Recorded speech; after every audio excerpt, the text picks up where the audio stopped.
Welcome back to the Dionysus Circle podcast. This episode is a conversation with political philosopher Mark Blitz about his new book, Aristotle's Political Philosophy, which treats Aristotle's political thought across the Nicomachean Ethics, the politics, and the rhetoric. The basic premise of Mark's book is that in those three works, Aristotle manages to uncover and explore the fundamental phenomena which lie at the root of politics. Stuff like virtue, happiness, justice, and so forth. Joining me for the conversation is my good friend and theologian, Patrick Jones, and I begin the conversation by asking Mark what he thinks remains most important about Aristotle as a political philosopher. I hope you enjoy the conversation. I think basically it's his understanding of the fundamental link between political life or political communities and happiness, human happiness, and then his understanding of happiness is essentially found in ethical virtue and the character that is comprised by a variety of ethical virtues. That's number one. And then number two, his understanding of the fundamental form and ground of the political community as the regime or the way of life. I think those two, if one had to pick two, those would be the two fundamental bases and of Aristotle's enduring significance. Another kind of orienting question I think that some of the listeners to this channel might find interesting. I wanted to ask, you've written a book also on Plato's political philosophy. And I was kind of curious, do you think there are any clear ways in which Aristotle maybe surpasses or improves upon Plato? Or maybe we could say sees an aspect of political life more clearly than perhaps Plato did? I'm not sure that at the end of the day, I would really see that much distance between the two. But when you look at Aristotle's works, it's also clear that the limits of political life become, in a way, more obvious, so that he understands and makes it a point of understanding the everyday nature of politics. So if you look at the rhetoric, for example, you see all of the ways in which, if you're advising politically or advising concerning a measure or dealing with the judges and the judicial system, you get a sense in the rhetoric of how people actually think about politics and how they actually deal with it. And in addition to that, of course, Aristotle emphasizes more than Plato the limits of political life in terms of the best regime that you could actually seek within your own community and your own time. It doesn't make sense to try to have a political community that the greater force in the community won't preserve. So Aristotle really works through all of that in much greater detail than Plato does. But all that said, I'm not certain that ultimately there's a deep or significant difference. So that's interesting. You bring up the issue of the limits of political life because, I was imagining when you hear the idea that in Aristotle, politics should aim at the good life, the flourishing of its citizens. When you hear that first, you might think, "Oh, what else could it aim at?" That sounds perfect. That sounds like of course that's true. But then, of course, I was thinking, okay, well, I guess if you think of a sort of modern liberal perspective, I suppose what they would raise concerns about is whether perhaps politics should be more limited than that. In other words, they might point to say, well, okay, maybe there is a human good, but people disagree deeply about what it is. They disagree about religion, family, education, sexuality, wealth. And so the liberal worry, I suppose, is something like, if the government, officially takes a stand on the highest good, won't it end up surpassing certain important limits and impose, one faction's view of virtue on everyone else? So I think every political community has some understanding of what human excellence is and what the conditions of it are. I mean, in a liberal community, the goal is to protect and secure equal rights, equal natural rights. But that's not really possible unless you advance a certain kind of character, the character that you require to use those rights and use those rights well. So in modern life, you have certain characteristic virtues: responsibility, ultimately, toleration, um, industriousness or hard work, a kind of civility, as well as obviously some version of Aristotle's virtues as well. So that's the first basic point. Every community has in mind a certain kind of character which is connected to the excellence that it seeks. And in fact, that character also becomes necessary for useful political activity itself. You're promoting or advancing or securing a certain kind of character in terms of the purpose of the community, and you're also using that character for the community's own activities. So I think all of that is actually unavoidable. Moreover, in a liberal community where you do have this large choice of ways of life, um, what are you guided by in terms of making that choice? You have to have some understanding of what human excellence is, what human excellence might be for you. And that's not possible without a certain kind of education. It's not possible without laws enforcing certain kind of activities or favoring certain kind of activities. So there is obviously an important difference between a community whose purpose is to secure equal natural rights and the character connected to it and Aristotle. But it's not a vast difference, because a liberal community also needs to advance a certain way of life, even in order to secure equal natural rights. And it needs to have some understanding of what human excellence actually is. So I think that that gap is not so great. Another way to say this is that the general term flourishing is a general and empty term until one says something about what its content actually is. And I don't think any community, ours included, can actually avoid that completely. Okay, that's really helpful. Yeah. So just to echo a couple of points you're making. So it's like the liberal worry about Aristotle might be that, if politics aims at virtue, politics is going to end up coercive. It's going to be paternalistic. It might be oppressive, something like that. And then the Aristotelian replies something like, well, look, liberalism also depends on virtue.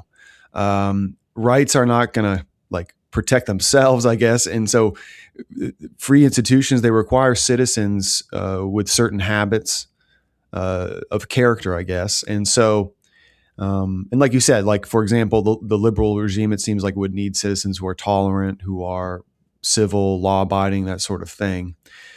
So it can never really be morally neutral, I guess, is the essence of that reply there.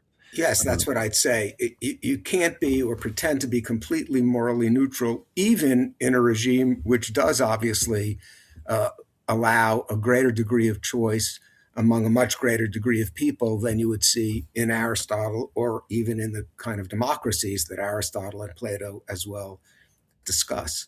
So that's the point I would make, yes.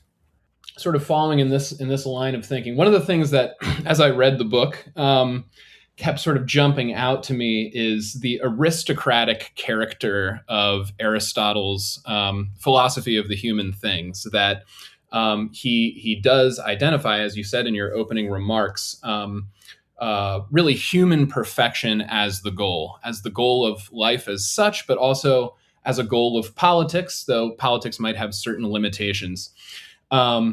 So one of my questions, kind of following on what Sam just asked, is to deploy the Tocquevillian distinction between aristocratic and democratic centuries. It seems to me that one issue we might face when trying to apply Aristotle's political philosophy in our current context is precisely this aristocratic character of his thought, that beyond any specific notion of the human good that he might advance, that perhaps certain people in modernity would reject, there is simply this idea of kind of the noble or the beautiful as the goal of human life. And as Tocqueville and others remind us, in democratic centuries, this kind of ideal of the noble tends to get lost. Well, I would say two things about that. If you look at the content of nobility and the beautiful in Aristotle, you have ethical virtue and intellectual virtue. And the ethical virtues in Aristotle, the 10 or 11 or 12 of them, are all recognizable today. You might conduct yourself somewhat differently. They might, in the concrete working out and choice of the proper virtuous action, have different kinds of situations and choices, but the virtues themselves are all recognizable. So that whatever one would say about the aristocratic, that understanding of human excellence still rings true and is available. So I think that's a central thing to say. Similarly, intellectual virtue, or the full life of the mind, difficult as it always is to pursue, nonetheless has a certain power in terms of understanding it as a full use of human abilities and faculties. And then finally, prudence or practical wisdom. Practical wisdom is central in Aristotle. It's central for using the virtues. It's central for political judgment and understanding more broadly.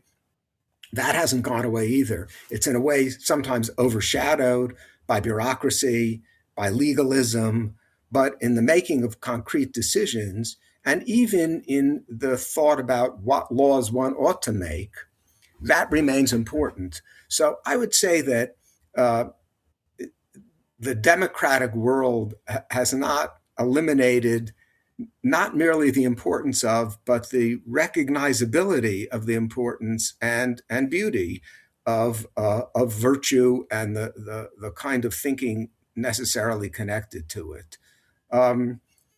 I'd say that would be the argument I would make, generally speaking, about that issue.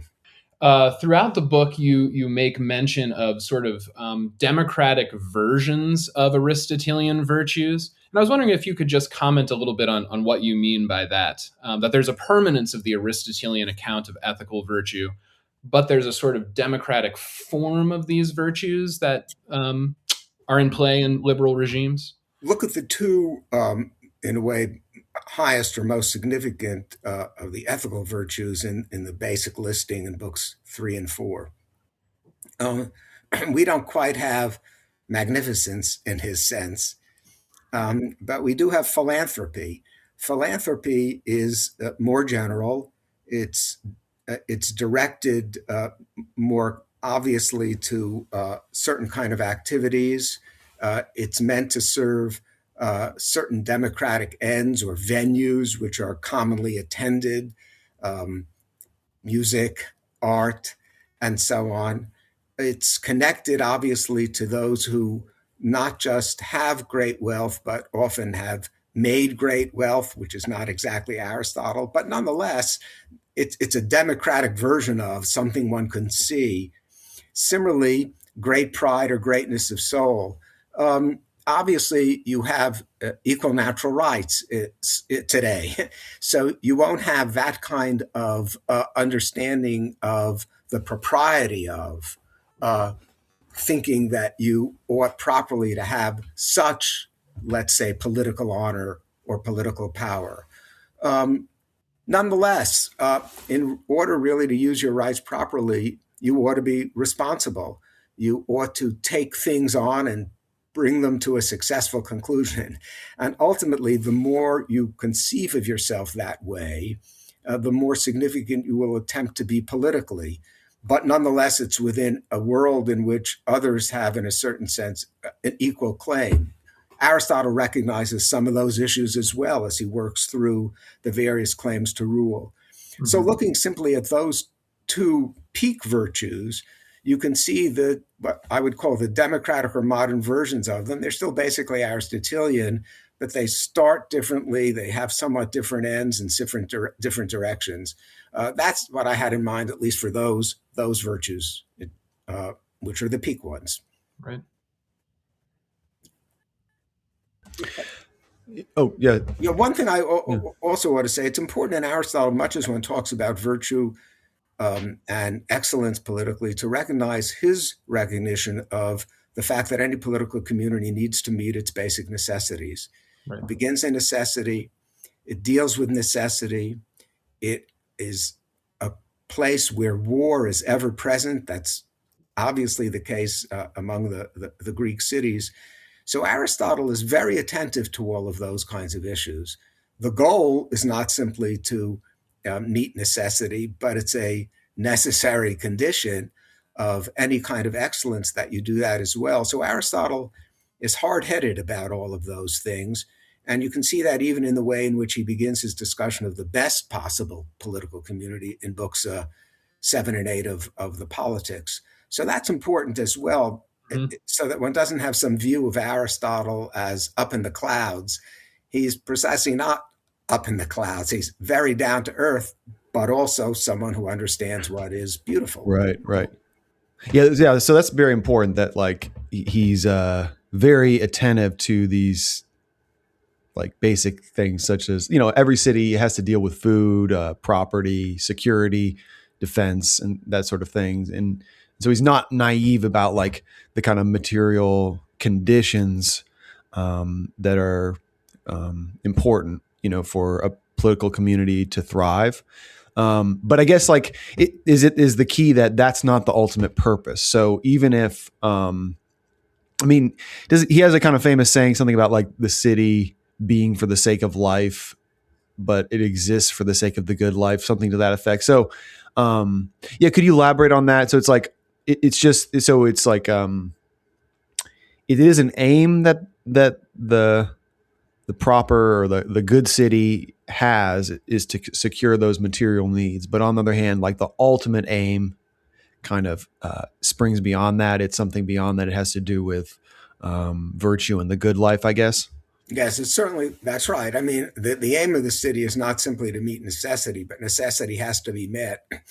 And the fact that you have to meet necessity also has something to do with the proper distribution of political rule. Um, you need those who provide goods, but especially you need those who fight in the wars. So that much as human excellence, to the degree to which you could achieve it, uh, is your goal in a political community, you understand both your limits in doing that because of the situation you face. What's the greater power? What kind of community can you have? And you see the limits because the necessities need to be met. So it's an important point to remember that. So that also, however, one can see the possibility of a height and of a nobility and of human excellence as the real political goal. Meeting necessity is not the only thing, but it's a significant thing. Yeah, you have this nice, maybe read a little, a couple sentences from your book. 3 elements that stand out are the modern emphasis on necessity, the further related overemphasis on economic causality. I think of like Marxism there, and the later emphasis on facts such as ethnicity and territory. So, I guess like maybe with respect to those things, I mean, I wonder what you would say about the ethnicity and territory, but the idea is that, yeah, maybe they have some kind of role, but we don't want to overemphasize them. It's almost like politics is a kind of harmony of different things, and you have to make sure it's balanced properly. And maybe in today's time, there's an overemphasis on material necessity, on economics. Anyway, I don't know if you want to So two comment on things. that. I mean, one of the Yeah. purposes of the book was to argue and then try to make good on this claim that the basic phenomena of political life have been understood by Aristotle and Plato as well, and that forms the ground for understanding all political life later as well. That's, in a certain sense, what this term occlusion is meant to say. You can cover it up, but those basic phenomena are still there. Um, Aristotle pays some attention to different nations or different nationalities.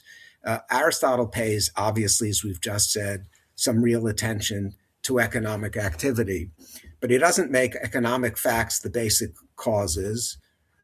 He does not understand kind of continued acquisition as a goal of a political community. He doesn't believe that a political community should be based on a particular kind of ethnicity in the sense that each should have its own community. And he certainly doesn't believe that serious ethnic differences override questions of virtue or excellence or are limited to them.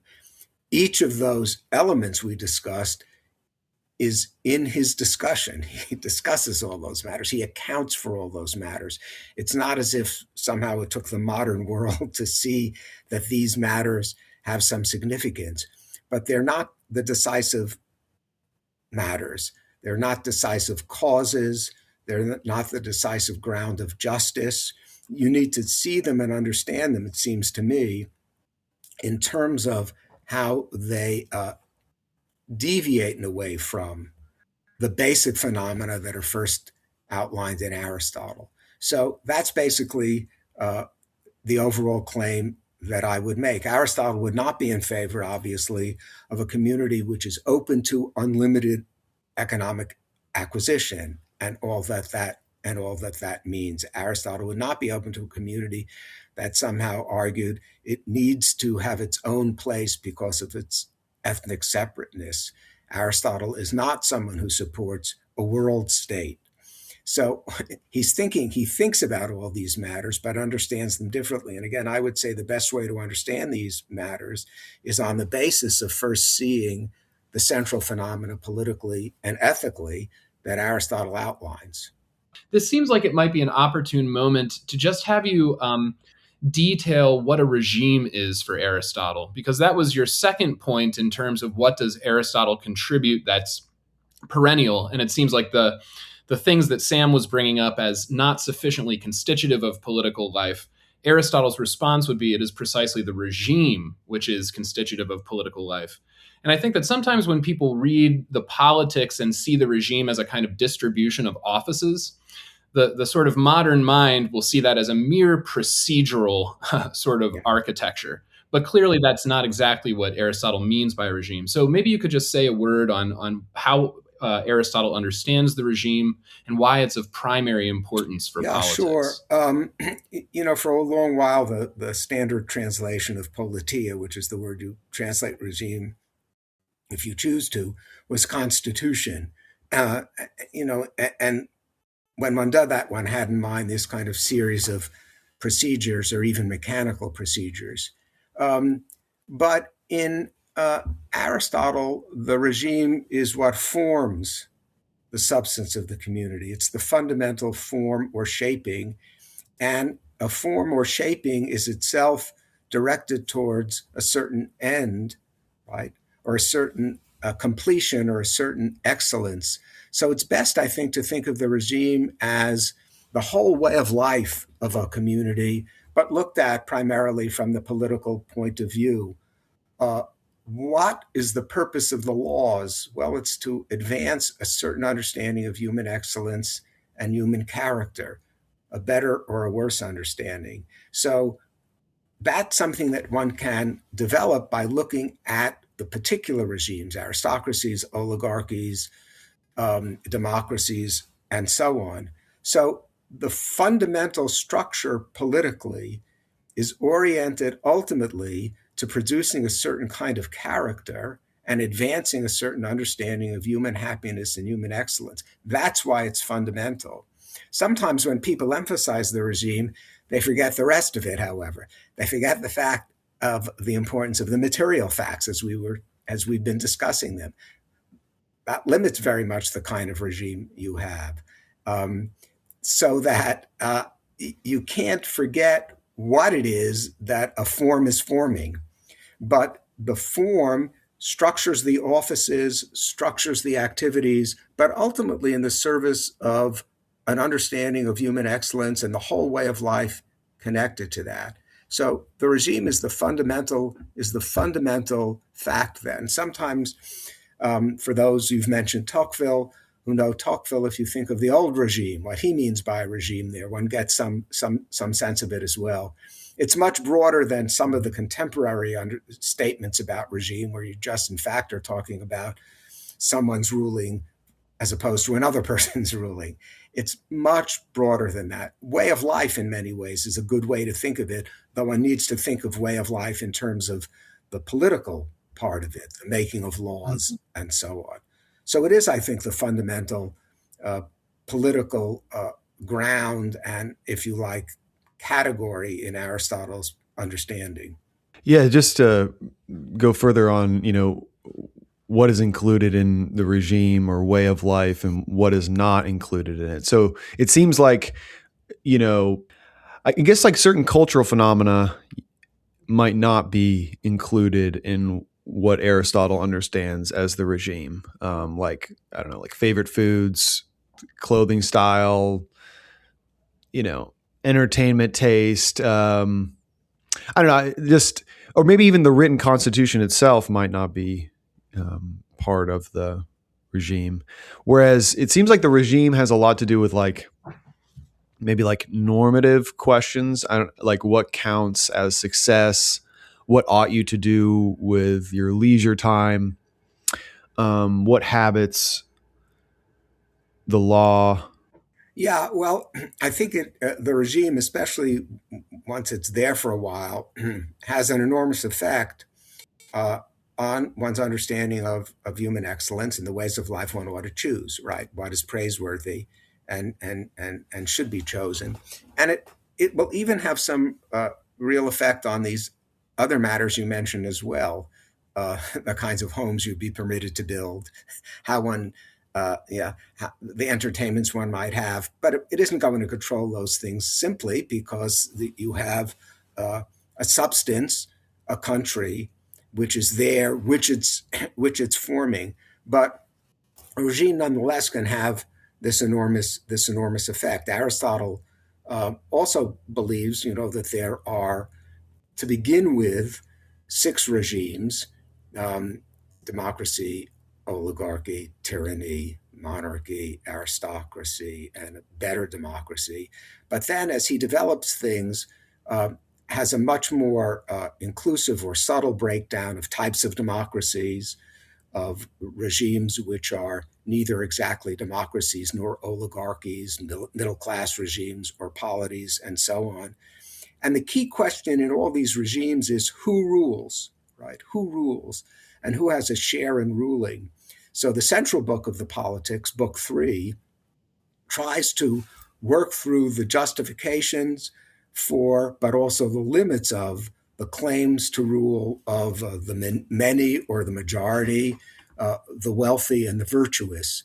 When you've worked those through and you see what any of these regimes is directed towards, you see the enormous impact it will have, at least over time, but not, complete and utter impact over all sorts of matters. So it is extremely important.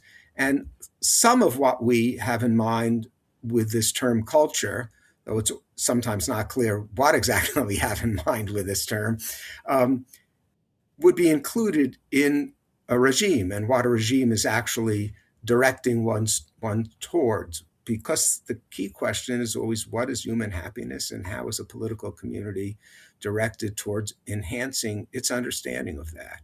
So that will cover a lot of territory, but not all things. Do you want to maybe elaborate a little bit, give us some sense of what the ideal regime would look like? Well, Aristotle works through partially his discussion of the best regime. Um, Ideal is always one of these, it's a term we now use all the time, but it begins really with idealism and Kant and so on. So um, it's not one of Aristotle's terms exactly, but as we use it, one sees where one goes with that. He develops this in books 7 and 8, but the Politics breaks off fairly early in book 8, so you don't see it all worked out. But you can get a real understanding of it in book 3. And then as you connect it to some of what's also in book 7 and 8 of the Politics, the best regime would be one which, as much as one could, is directed towards producing human virtue and human excellence, and would be guided by human virtue and human excellence. You can call it a kind of aristocracy if you like, but any good regime also needs to be moderated by the other claims to rule, the claims of those who produce wealth, the claims of those who defend the community. So in practice, it needs to be moderated, but the key direction is always the rule of the excellent, the rule of the virtuous. And then in book 7 and 8, Aristotle discusses a bit education, territory, and all of these other matters that are fundamental as well.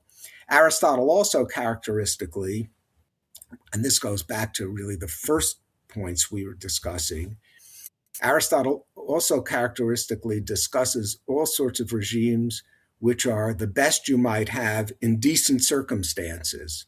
So his second best regimes and his third best regimes, which in a certain sense imitate the way in which virtuous choice itself is to be measured, a mean, as people sometimes say, and a middle class regime, not by choice, but in a certain sense out of its own desires and interests, is measured.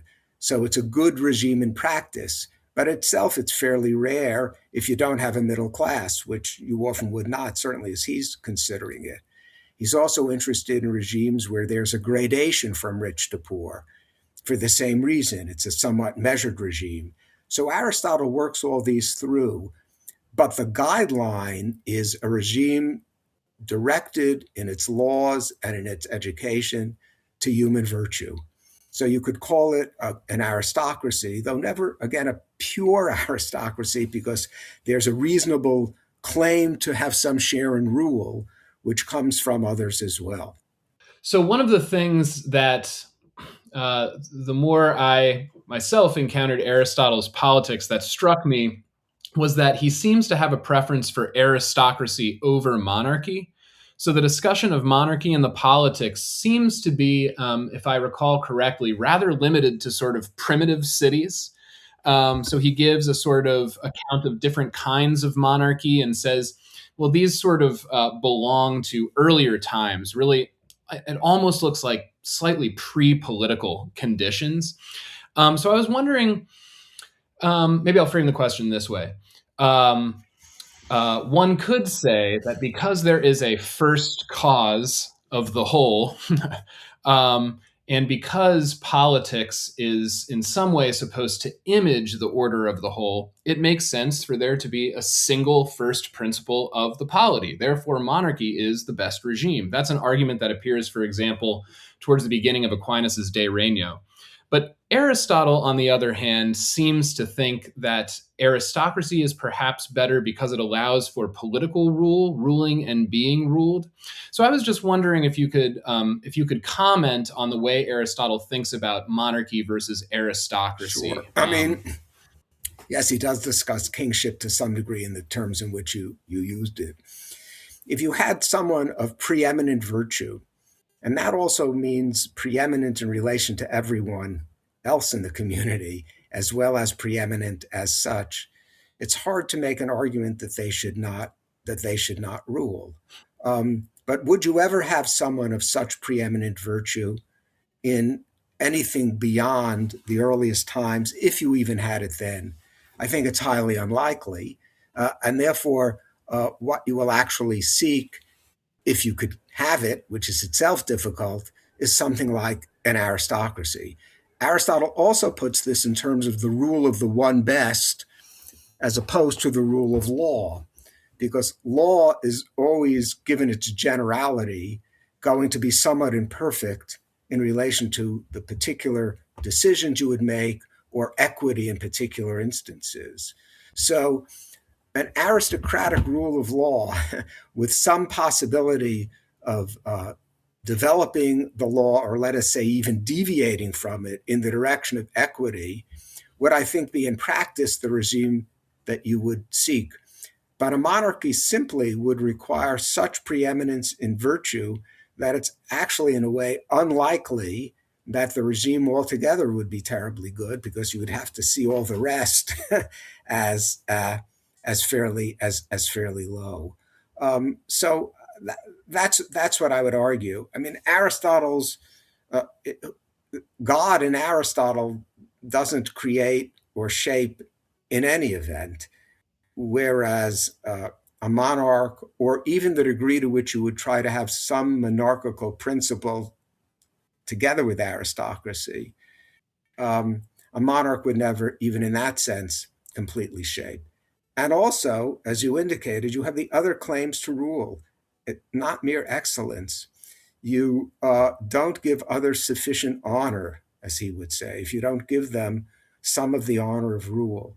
So when you look at all of that, some form of modified aristocracy with law, which is able to be, in a certain sense, more reasonable sometimes than particular choice, that's, I think, what he would prefer in general. Nonetheless, when you're working things through completely, it's hard not to say that if you have someone with simple preeminence in virtue, that you should restrict them in any way. So he works through all of those possibilities and arguments, I'd say. So when it comes to aristocracy, it seems like, okay, if the idea is to, put people in power who are the most virtuous, so the regime that would be best for Aristotle, I guess, would be the regime that is directed as much as possible toward, human virtue and excellence. And so I guess it would try to put into power those who are most virtuous, most excellent, if I understand it correctly. Well, someone might think, well, actually the best way to do that is through a democratic form. In other words, they might think, if you think of democracy as like a mechanism by which to set up rulers for ourselves, it's like you might think, well, the way we're going to get the most virtuous people working in office is by having, all the adults, citizens, do a vote. Like that's going to be the best method.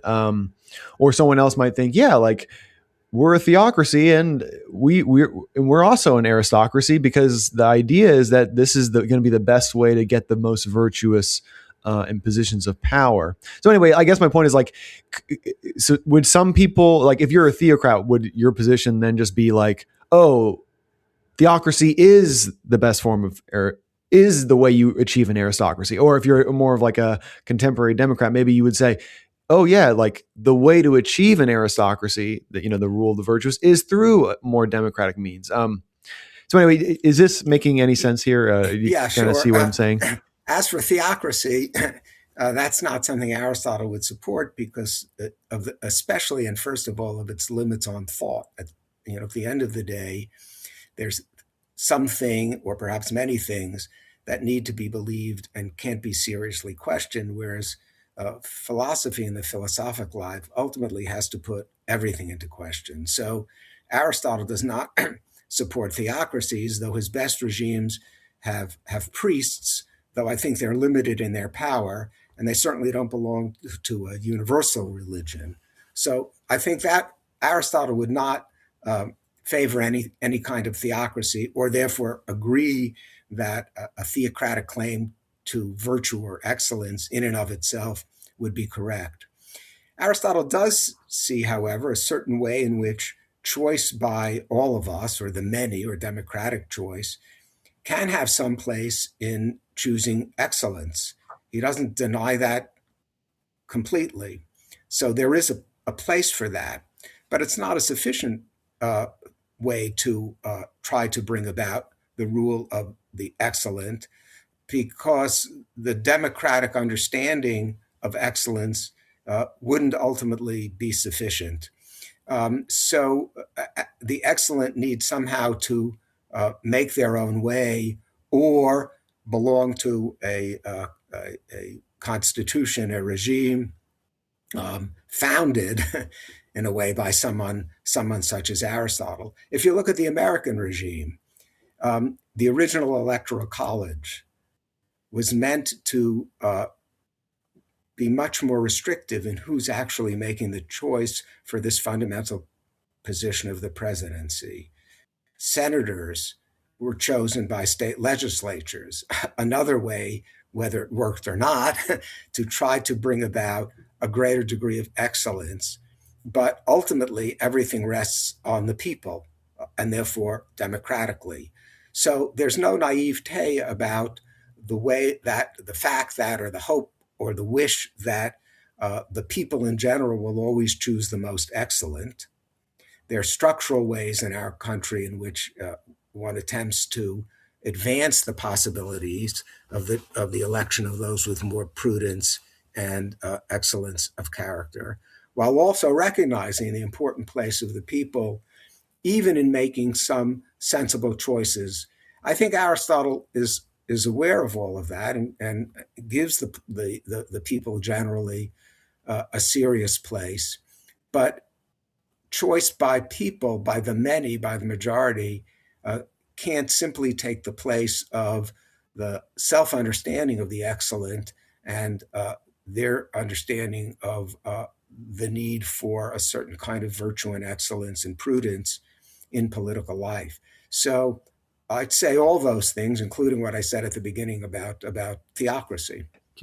So just real quick, so it's interesting. You talk about like a democratic understanding of excellence. I think you said something to that effect, I believe. And that's kind of interesting to me because it's like, you might think of like, wait, is democracy just a like a way of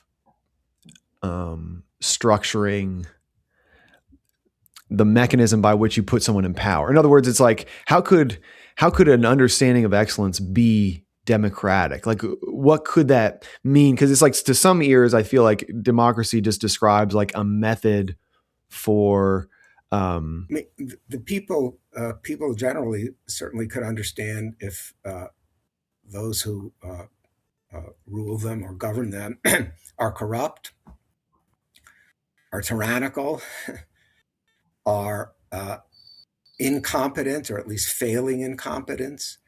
That does not require always a high degree of subtle and sophisticated understanding, but it means that they are recognizing, or we recognize, ordinary corruption, ordinary injustice, ordinary incompetence, ordinary lack of prudence. And that's a significant part of making concrete political judgments about who the next round of rulers should be in an ongoing democracy, or even in a regime which has democratic elements, but not simple democratic elements. That's significant. And it has something to do with an understanding of basic human virtue or human excellence in various matters. And it has something to do with the ability to see something of political prudence. Has it worked or has it failed? So I think that's significant, and it means that democracy is not simply something which you have or recognize because you bow to the necessity of economic matters and military matters, but also because you recognize the understanding of virtue and therefore the existence of virtue of character in so many people. It's also the case, as I said, in our democracy, that one requires for the actual use reasonably of one's own natural rights certain character. You need responsibility, toleration, industriousness, civility, versions, as we said, of Aristotle's virtues as well. So there's a possible height to democracy. Democracy in Aristotle, there's good and there's bad. So it's the third of the best. And then the better practicable regimes can look significantly, though not simply, democratic as well. So without being Pollyannish about it, there's nonetheless some significant understanding of human excellence, recognition of human excellence, recognition of the failure, obviously, of human excellence that people in general can have. They can, as Aristotle himself sometimes says, and this is something which exists in the Greek cities, audit, in the broad sense of audit, the results and activities of the current regime. Yeah, that was very helpful. A component of Sam's earlier question sort of brought this following question to mind. On page 167, you talk about essentially what you just mentioned, that there needs to be the preservation of a role for reason within the political community. And I was wondering if I'm just going to read a section here real quick. On the top of page 167, the city and its regime, as the base for all our common sense understanding, need an orientation to what is at once uplifting and restraining. And in practice, this means a broad orthodoxy, even when it is limited by toleration, what we today often call Judeo-Christian virtue. But this orthodoxy should not be so encompassing that it restricts natural excellence. This is why in Aristotle's regimes and in the best regime, priests exist, but also why they are not independent but belong to the city and are elderly, and why he suggests that piety should or need not become silliness.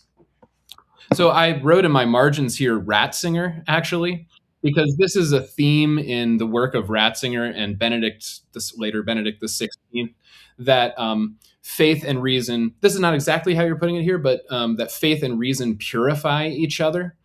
But I'm just wondering if you could comment on the sustainability of the Aristotelian view of politics in light of revealed religion, and particularly a universal revealed religion, and one that makes priests not subordinate to the city, not necessarily having a theocratic position relative to the city, but not subordinate to the city in the manner of Aristotle. So in what way might Aristotelian politics, political philosophy be maintained under those conditions?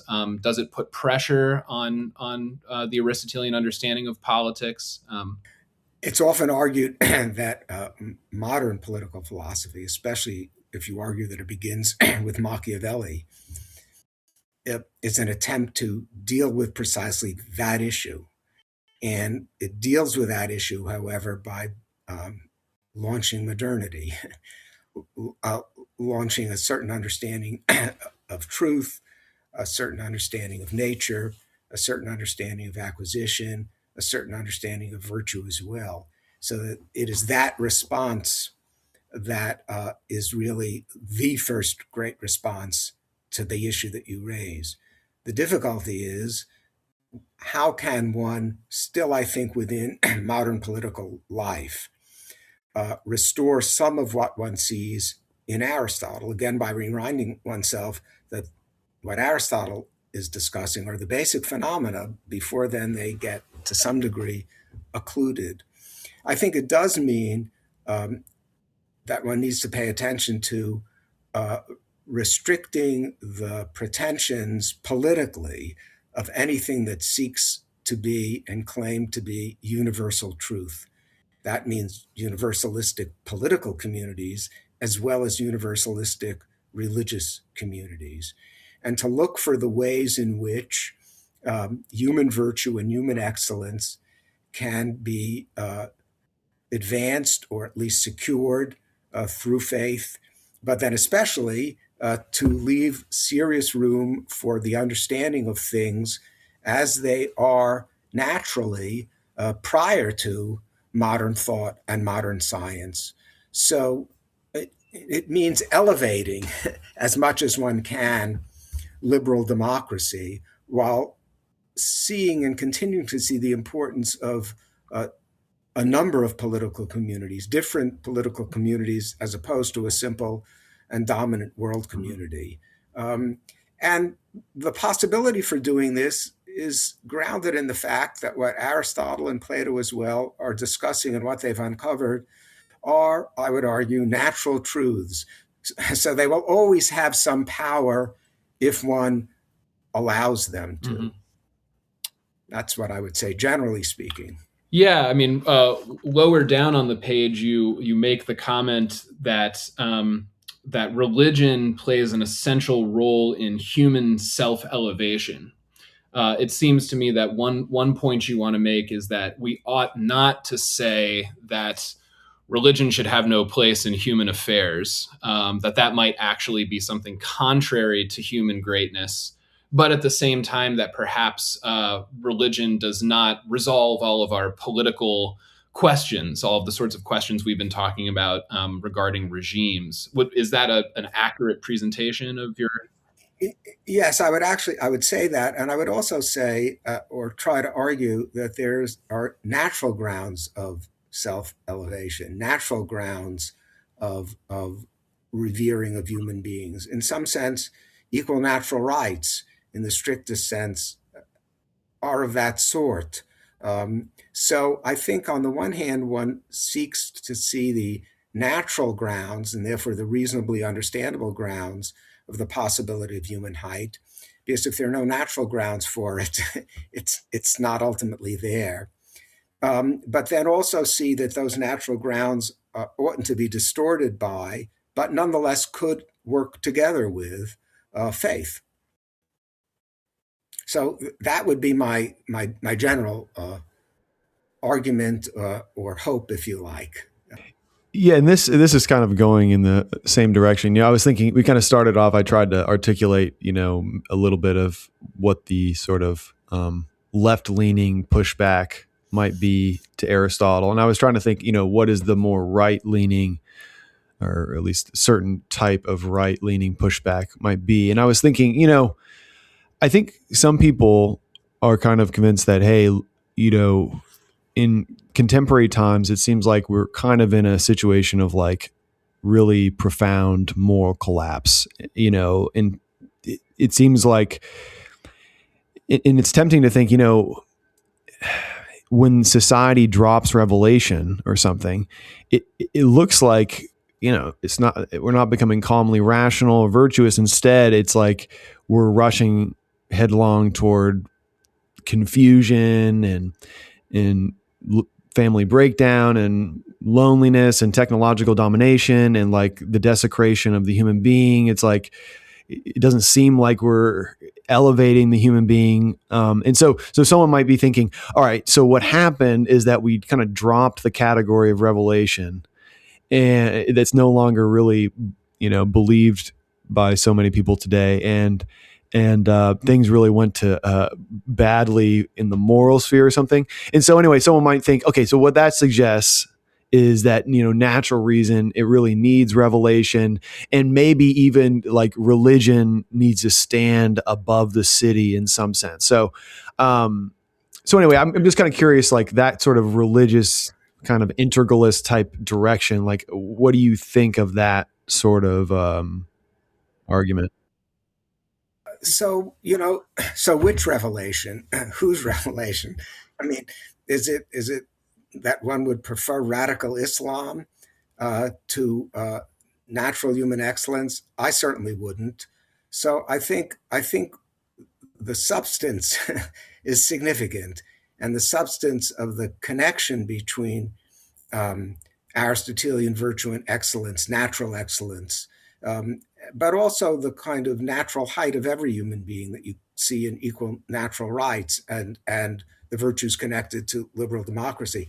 That connection is an extremely important and significant connection. But simply to talk about revelation and the theocratic is, I don't think, a good thing, because if you look at the substance of many claimed revelations, it's not something where the governance by such a view and those who dominate such views is a good thing. On the contrary.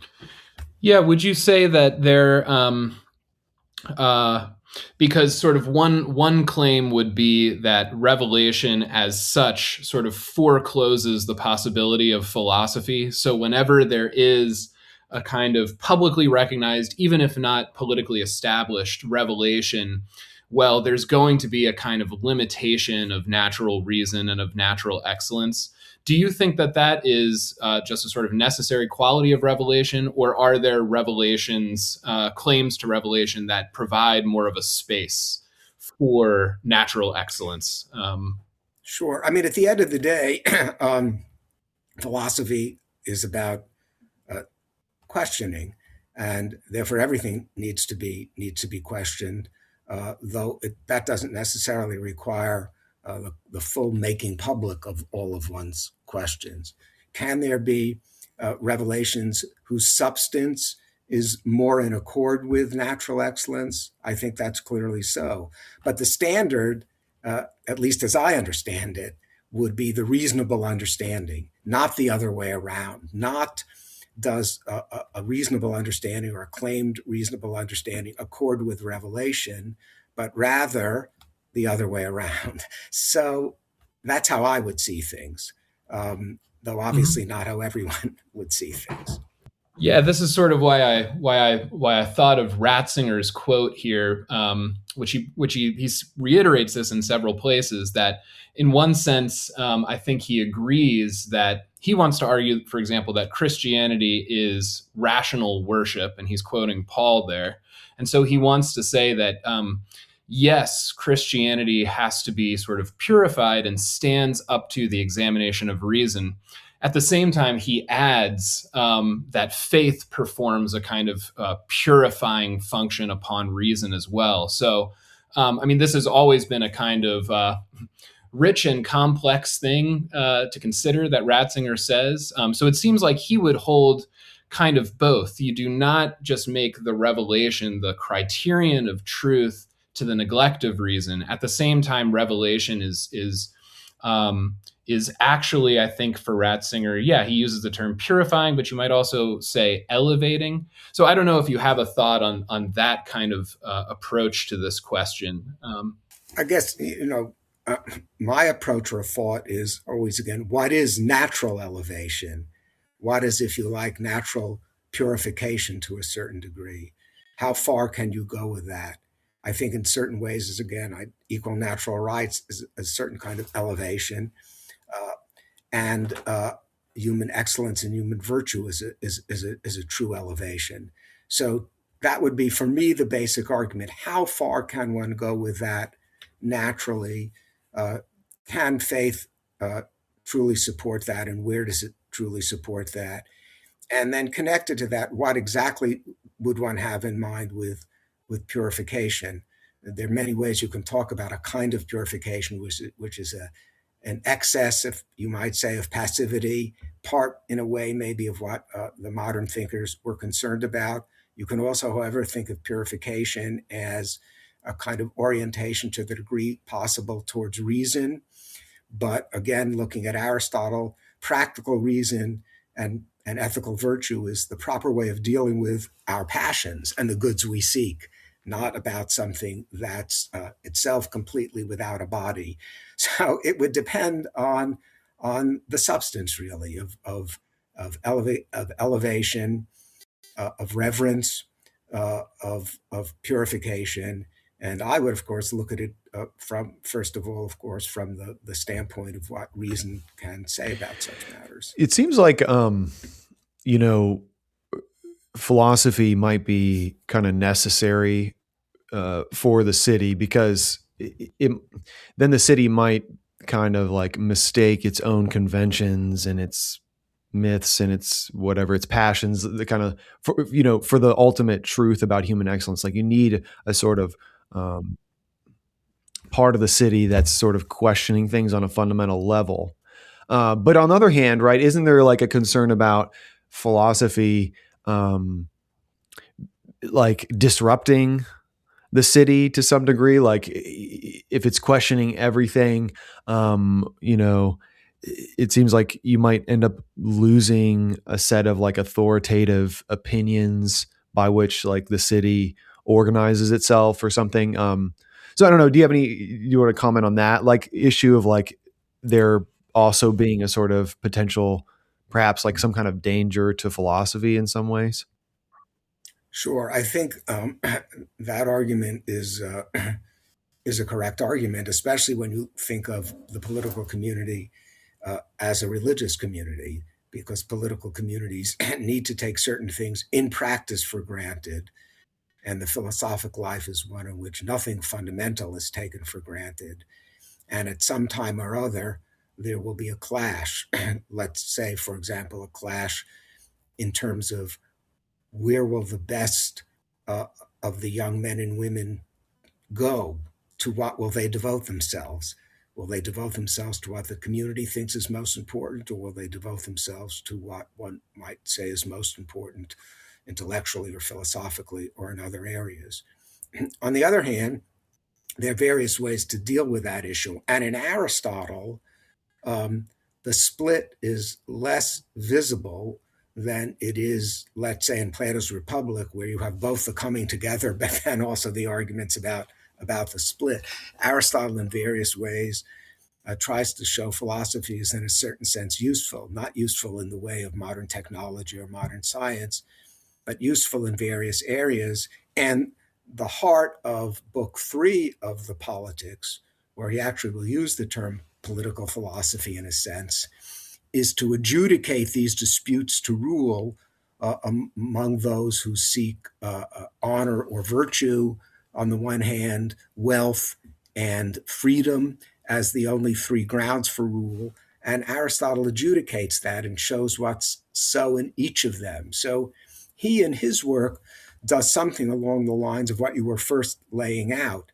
Doesn't change the fundamental split, but it's not a split which needs to be completely difficult or dangerous at every moment, nor a split which means that the philosophic understanding might not be, in fact, concretely useful in various ways. I mean, our own political community is obviously very much connected to the thought of Locke, of Montesquieu, and other thinkers as well. So that's what I would say about that. And in Aristotle himself, I think that split is less obvious and visible, perhaps, than it is in Plato or in the Apology and the death of Socrates, although, he lived till he was 70, probably could have gotten himself off if he'd chosen to do that as well. That's helpful. Yeah, I'm kind of sensitive to time here, but I wanted to ask you something we touched on maybe briefly earlier, but, in our time, I think parts of the political right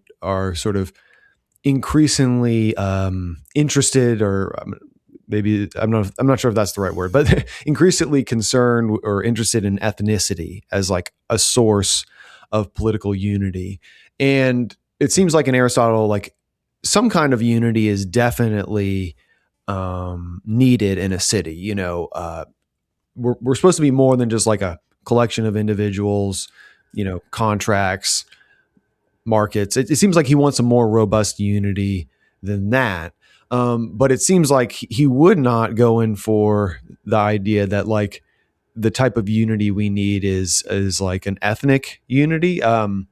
It's instead it has to do with like a regime or laws or anyway. So I was just kind of curious, like, would you want to comment on that? I mean, we already have a little bit, but I'm just, on what's mistaken. Like what is the kind of unity we really do need, and why is it not ethnic unity? I think when Aristotle discusses his best regime, and in other places, he does discuss those issues a little bit and has a certain view of the general, but obviously not universal for each member, characteristics of various ethnicities. But it's also the case that in Book 2 of the Politics, where he discusses what at least are generally thought to be the best concrete current actual regimes, Carthage is very high on the list, and Carthage is not a Greek city. You need obviously a devotion to the here and now. You need a devotion to your own and your family's happiness and excellence in this particular place. You need a devotion to the principles of the place as they've actually worked out concretely where you are.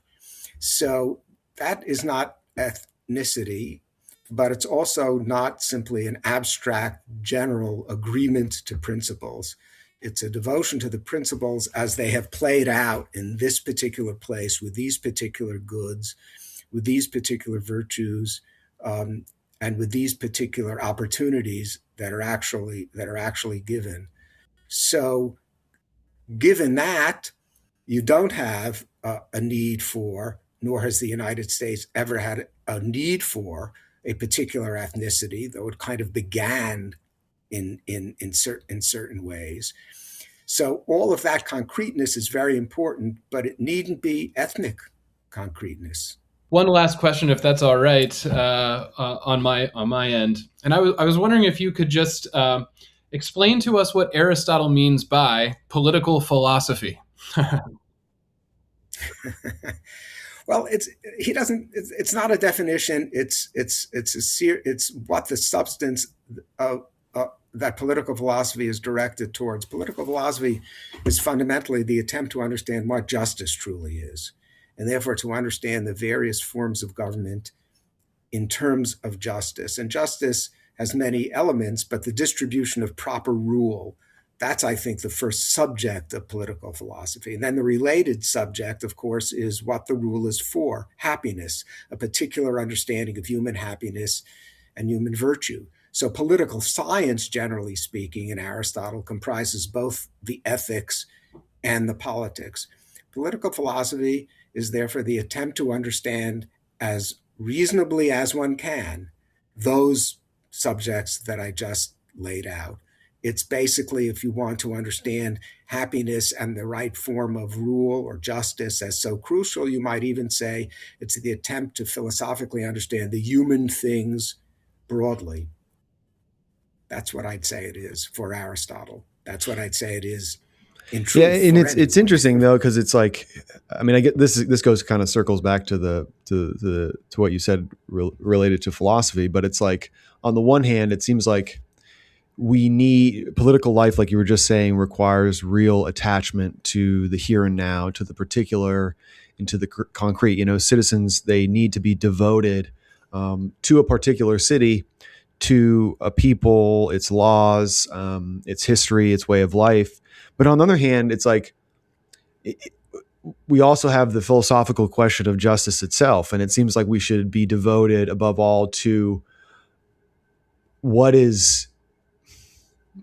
genuinely is justice. And we should be devoted to that and be willing to sacrifice like our concrete commitments for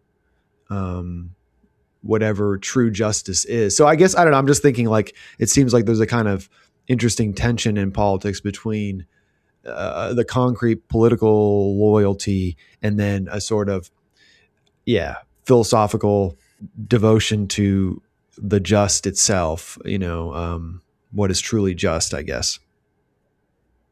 There's always a tension between love of one's own and love of what is good. And in this case, love of what is just. But that tension is a tension.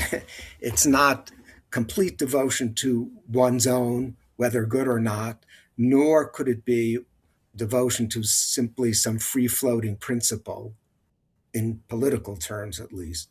So both the good and one's own, to make one's own as good as one can in the circumstances. That would be the political direction or human direction. Great. Well, thanks so much, Mark, for coming on. Just to say again, the new book is Aristotle's Political Philosophy, an inquiry into the Nicomachean ethics, politics, and rhetoric. Thanks so much for coming on, Mark. Thank you. My pleasure.